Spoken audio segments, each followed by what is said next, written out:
भगवदानंद का जो तारतम्य वर्णन करते हैं शास्त्र हमारे, पहली बात तो ये कहते हैं कि कोई भी कुछ भी करता है तो अपने सुख के लिए करता है, हमें सुख प्राप्त हो इसलिए, वो किसी और के लिए नहीं करता। नावा अरे पत्यु कामाय पति प्रियो भवति, आत्मनस्तु कामाय पति प्रियो भवति, नावा अरे जायायै कामाय जाया प्रिया भवति, आत्मनस्तु कामाय जाया प्रिया भवति। उपनिषद अर्थात वेद ऐसा कहते हैं, यहां परस्पर जो प्रीति है वो अपने सुख के लिए है, कोई किसी के सुख के लिए प्यार नहीं करता। अपने सुख के लिए ही सब जीव प्यार करते हैं, सब क्रियाएं करते हैं, सब विचर रहे हैं केवल अपने सुख के लिए। नावा अरे जायायै कामाय जाया प्रिया भवति, आत्मनस्तु कामाय जाया प्रिया भवति। इसी तरह से जो पुत्र वित्त जो भी सुख है वो अपने सुख के लिए है। हमें सुख मिलता है इसलिए हमें पुत्र प्रिय है, पुत्री प्रिय है, धन प्रिय है, मकान प्रिय है, हमें सुख मिलता है। जिस दिन हमें सुख मिलना बंद हो गया हमारा प्यार कहीं नहीं रह जाएगा। अब ये सुख का तारतम्य देखना है कि वास्तविक क्या इनमें सुख है। देखो यहां कह रहे हैं नावा अरे पत्यु कामाय पति प्रियो भवति, पति प्रिय नहीं है, पति से कामना की पूर्ति होती इसलिए प्रिय है। ऐसे कितने उदाहरण हैं, पुत्र के लिए, पत्नी के लिए, माता पिता के लिए, अलग अलग संबंधों में। हमारा शास्त्र कहता है हम केवल सुख से प्यार करते हैं, सुख से, अपने सुख से। अगर हमको दुख का संबंध दिखाई देने लगे तो सब संबंध छोड़ दें, और सुख है नहीं, केवल सुख की छाया में फंसा करके ये माया हमें बांधे हुए है।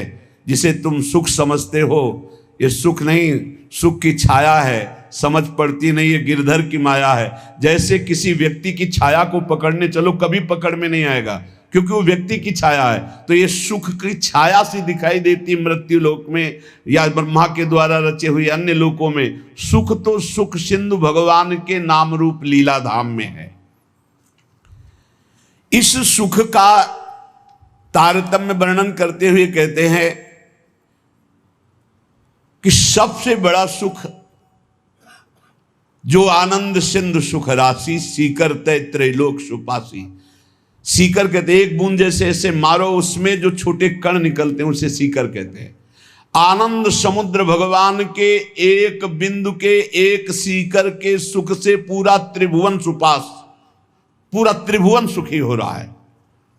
जो सुख का आभास भी मिल रहा है वो सच्चिदानंद भगवान है, इसलिए सुख का आभास मिल रहा है।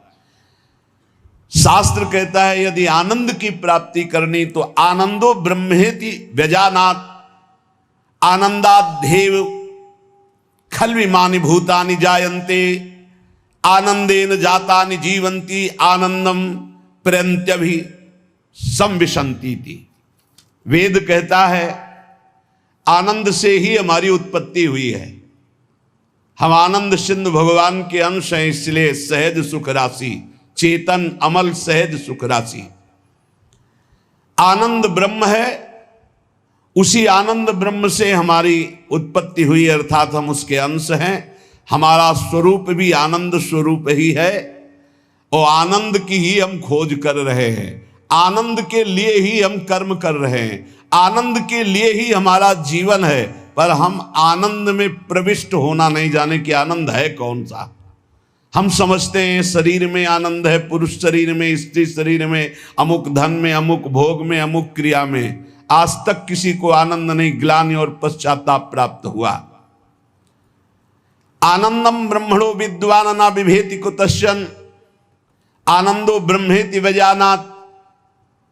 जो परमात्मा है, योगी जन जिसे परमात्मा कहते हैं, ज्ञानी जन जिसे ब्रह्म कहते हैं, भक्त जन जिन्हें भगवान कहते हैं, प्रेमी जन जिन्हें लाडले कहते हैं, वो आनंद स्वरूप हैं। वो सुख समुद्र हैं।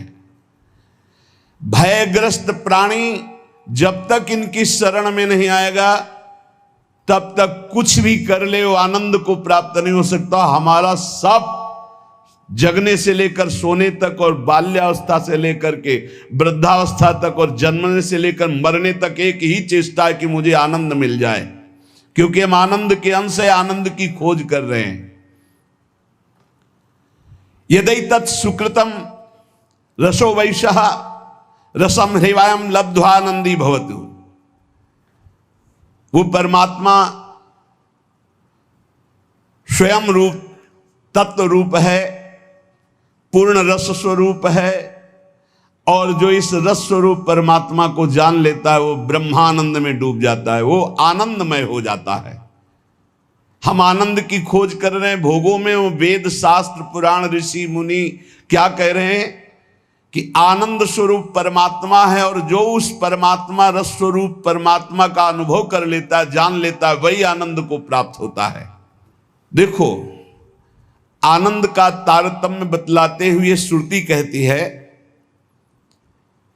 इस मृत्यु लोक में युवावस्था हो, जवान शरीर हो, श्रेष्ठ आचरण हो, वैदिक सिद्धांतों को जानने वाला हो, अपने इंद्रियों के शासन में कुशल हो, सफल कर्मण्यता हो, शरीर में कोई रोग न हो, बड़ा सुंदर हो, बलवान हो, खूब सुदृढ़ शरीर हो, धन संपत्ति हो, मनमानी भोगानंद प्राप्त करने के लिए सुंदर हर वस्तु उसके पास हो, सुंदर स्त्री, वैभव, हर सब कुछ।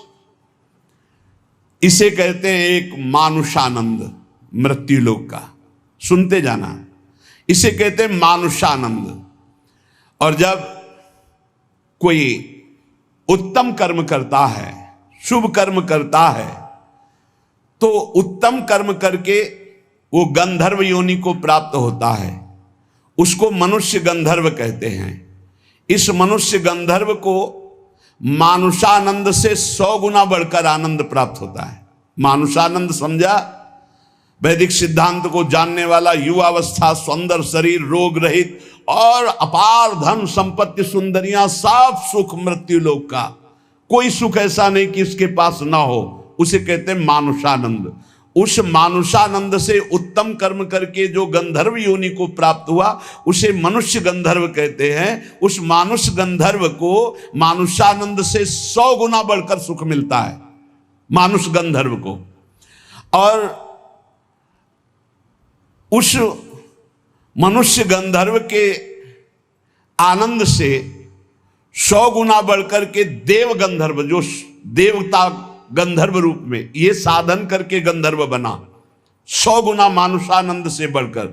और उस मनुष्य गंधर्व से देव गंधर्व को 100 गुना बढ़कर के ये देव जाति स्वयं प्रकट हुए गंधर्व योनि में। इस आनंद का 100 गुना आनंद बढ़ करके पितृलोक में जो वास करते हैं, पितरों को, उनसे 100 गुना आनंद जो स्मृति शास्त्रोक्त कर्मों का आचरण करके, यज्ञ आदि करके उसके फलस्वरूप देवता बने, उन्हें अजानज देवता कहते हैं। पितरों से 100 गुना आनंद बढ़ करके अजानज देवता को प्राप्त होता है, और अजानज देवता से बढ़कर 100 गुना देवताओं को आनंद प्राप्त होता है, जो देव योनि में सीधे प्रकट हुए हैं।